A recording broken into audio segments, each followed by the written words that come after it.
Hello guys, आज हम लोग करने जा रहे हैं क्लास 10 ज्योग्राफी का एक बहुत ही इंपॉर्टेंट टॉपिक जो कि है the climatic condition of India. और बेसिकली इस पे हमारा फोकस रहेगा मॉनसून के ऊपर। तो मॉनसून मतलब कुछ खास बहुत कॉम्प्लिकेटेड चैप्टर नहीं है, लेकिन हाँ लोगों को इसको समझने में दिक्कत होती है क्योंकि ये टोटली लॉजिकल है।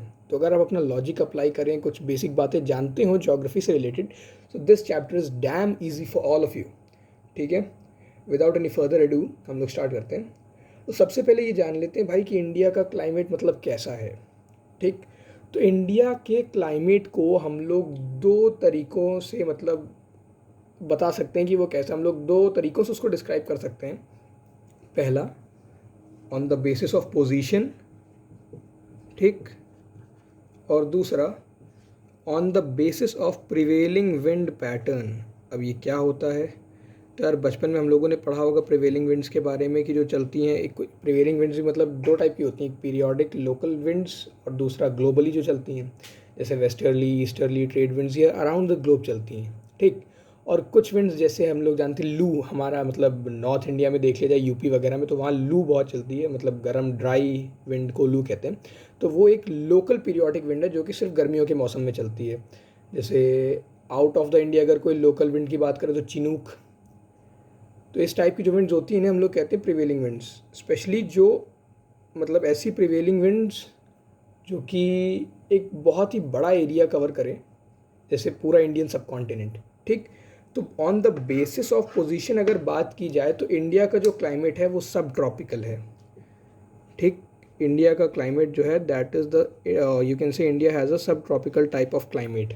क्यों सब ट्रॉपिकल है, तो अभी इसकी बात करेंगे। और प्रिवेलिंग विंड्स के पैटर्न पे देखा जाए तो India has a monsoon type climate. Monsoon तो सब लोग सुनते ही होंगे कि यहाँ मानसून की वजह से बाढ़ आ गई, यहाँ मानसून से ये कहर आ गया, ऐसा वैसा। So monsoon is basically the prevailing wind that blows over the Indian subcontinent and brings a lot of rainfall in India. ठीक, यही वो विंड है जो कि रिस्पॉन्सिबल है इंडिया में इतना मानसून लाने के लिए। इफ़ सपोज मानसून ना होती तो इंडिया एक बहुत ही ड्राई कंट्री होता।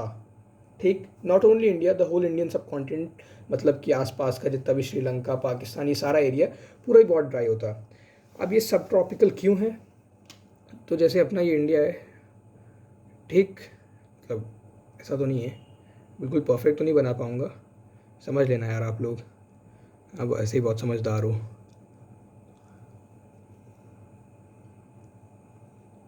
ठीक, सपोज दिस इज़ इंडिया, वैसे तो ये बिल्कुल भी इंडिया जैसा नहीं लग रहा है।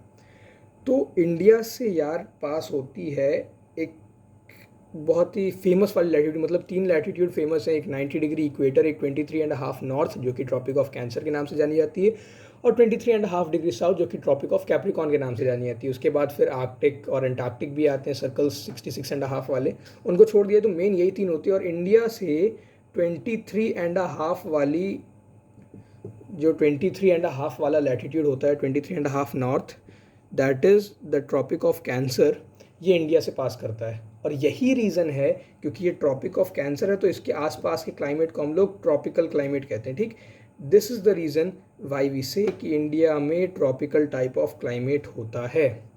ठीक, दैट इज़ इट।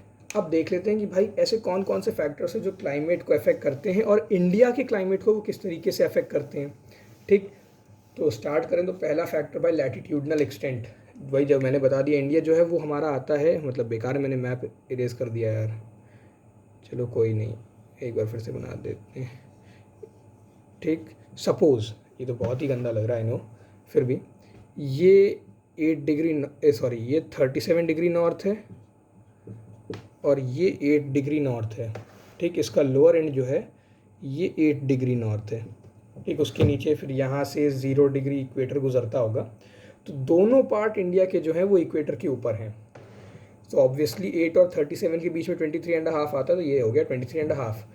तो ये जो इंडिया का लैटिट्यूडनल एक्सटेंट है, it is a very big factor that constitutes for India's climate.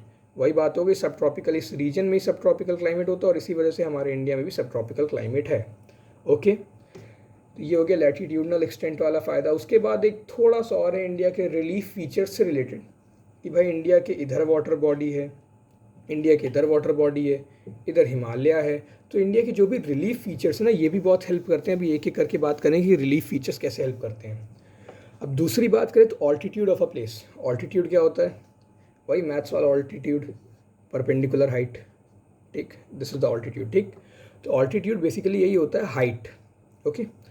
तो किसी भी जगह की हाइट हम लोग मतलब बचपन से यही पढ़ते आ रहे, जो वाटर साइकिल हम लोगों ने पढ़ी है, वाटर साइकिल में हम लोगों ने यही चीज़ तो पढ़ी है कि भाई पहले पानी यहाँ से गर्म होता है, हीट मिल, मतलब सपोज ये कोई सी है, ठीक, दिस इज़ योर सी। यहाँ पर पानी को सन की हीट मिली, ठीक, यहाँ से सन से हीट मिली पानी को, तो ये पानी इवेपोरेट होगा, मतलब गर्म होगा, गर्म होकर इवेपोरेट होगा, इवेपोरेट होकर ऊपर आएगा, ऊपर आके ठंडा हो जाएगा यहाँ पे, ठीक। ठंडा हो जाएगा तो यहाँ पे इसकी वाटर ड्रॉपलेट्स बन जाएंगी, फिर धीरे से वही क्लाउड फॉर्मेशन करके प्रेसिपिटेशन कर देंगी।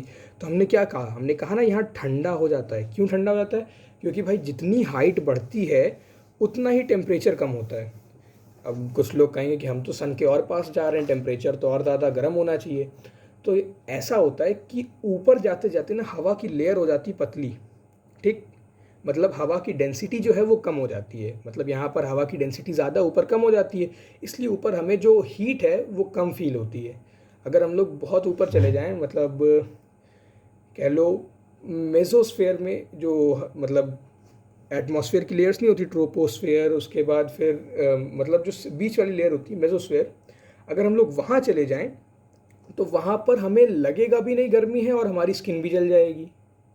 क्यों? क्योंकि वहाँ गर्मी होती है पर हमें फील नहीं होती, ठीक। तो यही बात होती है कि भाई, लेकिन एक स्पेसिफिक एक्सटेंट तक तो गर्मी भी धीरे धीरे ठंडी होने लगती है। इसीलिए हम लोग अगर देखें तो पहाड़ों की टॉप पे हमेशा बर्फ़ ही जमी रहती है, ठीक। लेकिन हाँ, बहुत ज़्यादा ऊपर जाने लगे, जैसे यार जो हमारा एटमॉस्फेयर होता है ना, उसको अलग अलग पार्ट्स में हम लोगों ने डिवाइड कर रखा है। जैसे पहली होती ट्रोपोस्फेयर, फिर होती स्ट्रेटोस्फेयर, फिर होती मेसोस्फेयर, फिर होती थर्मोस्फेयर। तो ट्रोपो और स्ट्रेटो में करीब करीब, स्पेशली ट्रोपो में जो है वो तो टेम्परेचर कम होता रहता है, लेकिन जब हम लोग थर्मो में पहुंच जाते हैं तो हाइट के साथ फिर टेम्परेचर बढ़ने लगता है, ठीक है। तो हमें इतना ऊपर जाना ही नहीं है, हमें तो सिर्फ ट्रोपो पे बात करनी। तो ट्रोपो पे जो है वो टेम्परेचर बढ़ता है हाइट की इंक्रीज़ के साथ। जितना हम लोग ऊपर जाएंगे, जितनी हाइट इंक्रीज़ होगी उतना टेम्परेचर कम होगा, ठीक है। इसका एक स्पेसिफिक रेट भी होता है कि हर 1 किलोमीटर में 6 डिग्री सेल्सियस फॉल होगा, ठीक। मतलब ये सपोज़ कर लो कि मैं ग्राउंड से 1 किलोमीटर हाइट पे हूँ, ओके। मतलब ऐसे समझो कि ये ग्राउंड लेवल है, यहाँ पर टेम्परेचर इस वक्त हो रहा है 40 डिग्री सेल्सियस, चलो ठीक है। मैं यहाँ से 2 किलोमीटर ऊपर आ गया, अब मैं यहाँ से 2 किलोमीटर ऊपर आ गया, तो अब यहाँ पर टेम्परेचर जो है 12 डिग्री कम हो जाएगा। मतलब एग्जैक्ट 12 नहीं, 12 के आसपास रहेगा। लैप्स, इसे कहते हैं लैप्स रेट, ठीक है। कि जो मतलब ट्रोपोस्फेयर पे लैप्स रेट होता है वो होता है 6 degree Celsius for every 1 kilometre, ठीक। 6 डिग्री सेल्सियस फॉर 1 किलोमीटर, कि 1 किलोमीटर में 6 डिग्री टेम्परेचर कम होगा, ठीक। तो अब यहाँ पर टेम्परेचर मेरा कितना हो जाएगा? यहाँ पर हो जाएगा 40 - 12, ठीक। ये हो जाएगा यहाँ पे टेम्परेचर। ये बात आई समझ में?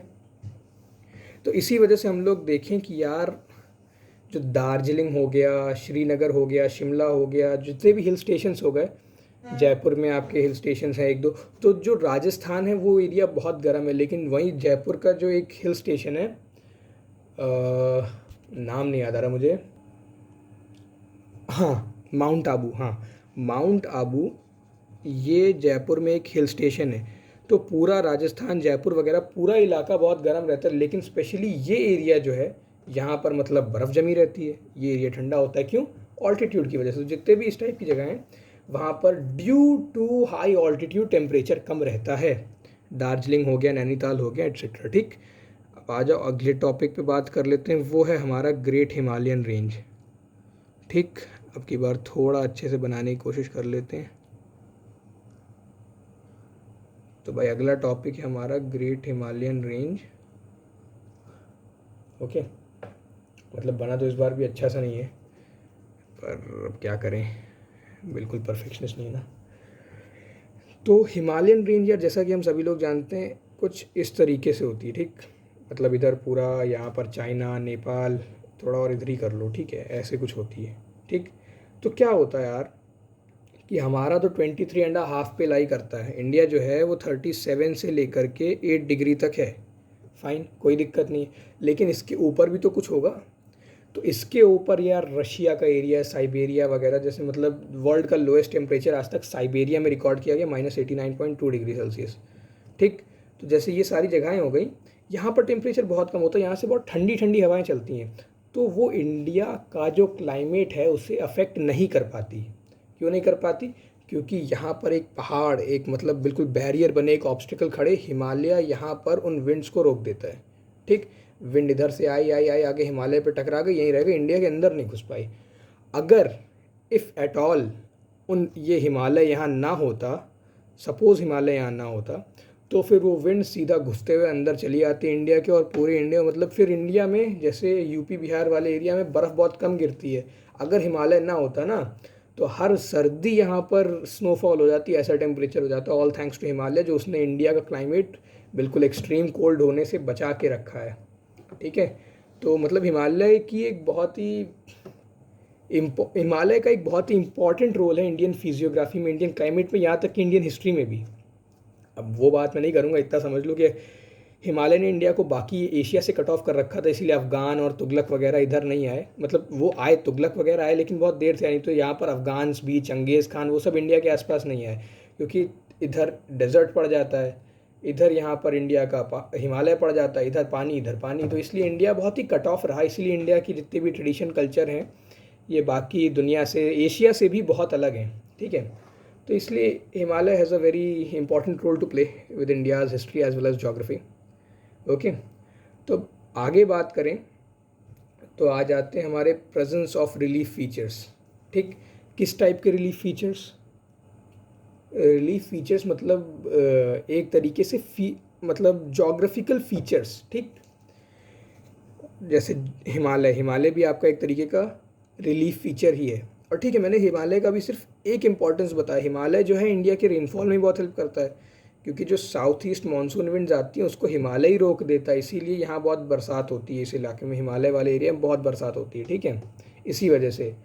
और बाकी यहाँ पर जैसे आपका वेस्टर्न घाट्स है, यहाँ पर आपके ईस्टर्न घाट्स हैं, ये सब बहुत ज़्यादा मतलब हेल्प करते हैं, बहुत ज़्यादा हेल्पफुल होते हैं इंडिया के क्लाइमेट के से रिलेटेड। हेल्पफुल क्या मतलब, इनका एक इम्पैक्ट रहता है इंडिया के क्लाइमेट पे, हेल्पफुल तो नहीं कहेंगे, बस एक इम्पैक्ट रहता है। जैसे अरावली है, ये सब कुछ ना कुछ किसी न किसी तरीके से इंडिया के क्लाइमेट में एक इम्पैक्ट डालते हैं। ठीक, तो यही आपके रिलीफ फीचर्स की वजह से इंडिया का क्लाइमेट इन्फ्लुएंस होता है। उसके बाद वाटर बॉडीज़ तो यार बचपन से हम लोग पढ़ते हुए चले आ रहे हैं। बताओ किस चीज़ के बारे में बात करने जा रहा हूँ मैं? समझ में आई? सी ब्रीज़ एंड लैंड ब्रीज़। ठीक है, समझ लेना। तो सी ब्रीज़ क्या होती हैं? सी ब्रीज़ वो ब्रीज़ होती हैं जो सी से लैंड की तरफ चलें, और लैंड ब्रीज़ क्या होती हैं?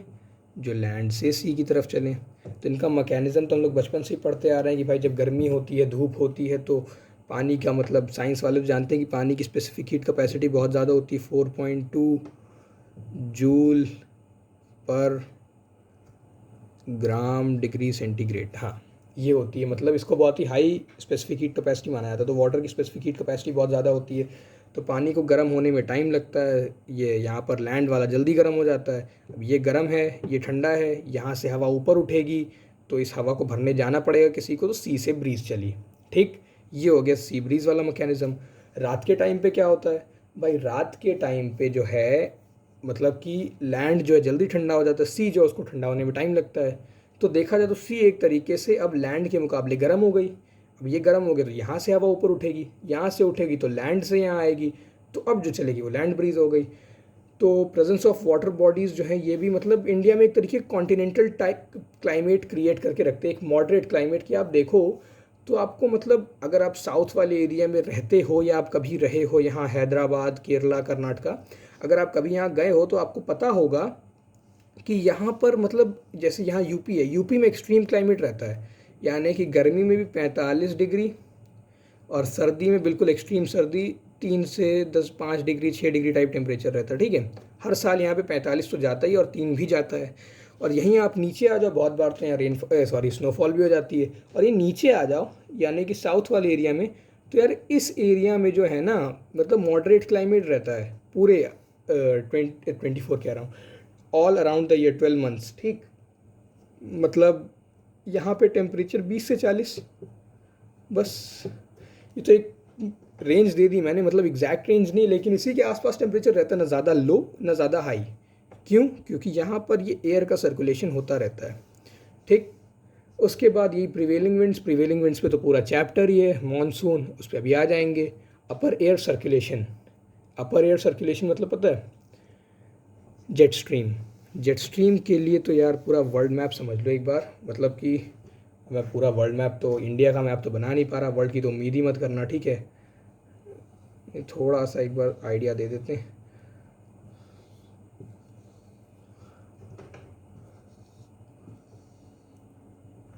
समझ लेना।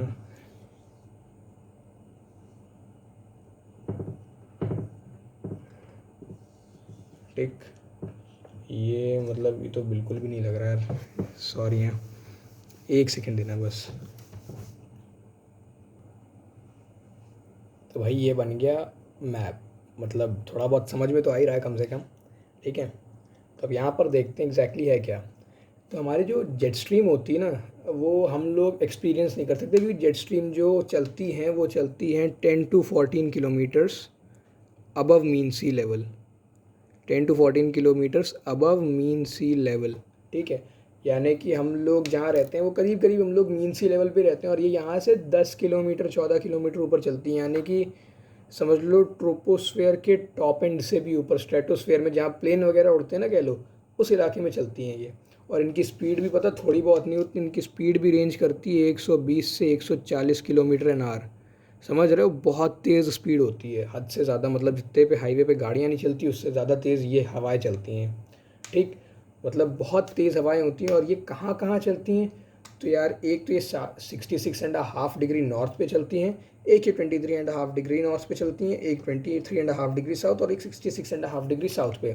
इनका जो फॉर्मेशन है उसका बिल्कुल परफेक्ट एक्सप्लेनेशन तो यार आज भी साइंस के पास नहीं है, ठीक है। लेकिन हाँ, बहुत सारे लोगों ने अपनी अपनी थ्योरीज दी हैं, जो कि हमारे लिए जानना उतना ज़रूरी नहीं है। पर हाँ, जब हम लोग जेट स्ट्रीम थ्योरी के बारे में पढ़ेंगे, मतलब कि मानसून की जेट स्ट्रीम थ्योरी, की मानसून क्यों होता है, उसके पीछे जेट स्ट्रीम थ्योरी आई है, तब हम लोग इसको थोड़ा और डिटेल में डिस्कस करेंगे, ठीक है। तो मतलब एक समझ लो, ये एक इस रेंज में चल रही है, ठीक है, एक इस रेंज में, एक इस रेंज में, और एक इस रेंज में, ठीक। यहाँ तक आई होप किसी कोई प्रॉब्लम नहीं होनी चाहिए। अभी तो बस जेट स्ट्रीम के बारे में थोड़ी बहुत बात की है। तो यार जेट स्ट्रीम भी जो होती है ना, वो दो टाइप की होती है, एक वेस्टर्ली जेट स्ट्रीम और एक ईस्टर्ली जेट स्ट्रीम। तो वेस्टर्ली जेट स्ट्रीम जो है ना, वो इंडिया में अगर है, मतलब इंडिया में रहती तो है ही, मतलब सर्दी के टाइम पे, तो भाई जो साउथ ईस्ट मानसून होता है ना, सॉरी साउथ ईस्ट कह रहा हूँ, सॉरी, साउथ वेस्ट मानसून जो होता है वो इंडिया में घुस नहीं सकता जब तक वेस्टर्ली जेट स्ट्रीम इंडिया में है।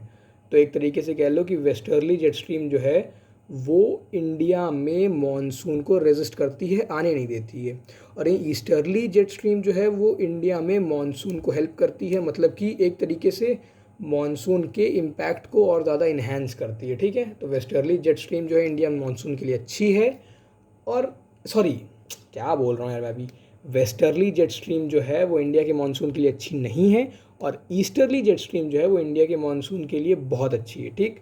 तो जब तक वेस्टर्ली जेट स्ट्रीम रहेगी इंडिया के ऊपर से फ्लो हो रही होगी, तब तक जेट मतलब इंडिया में मानसून नहीं आएगा।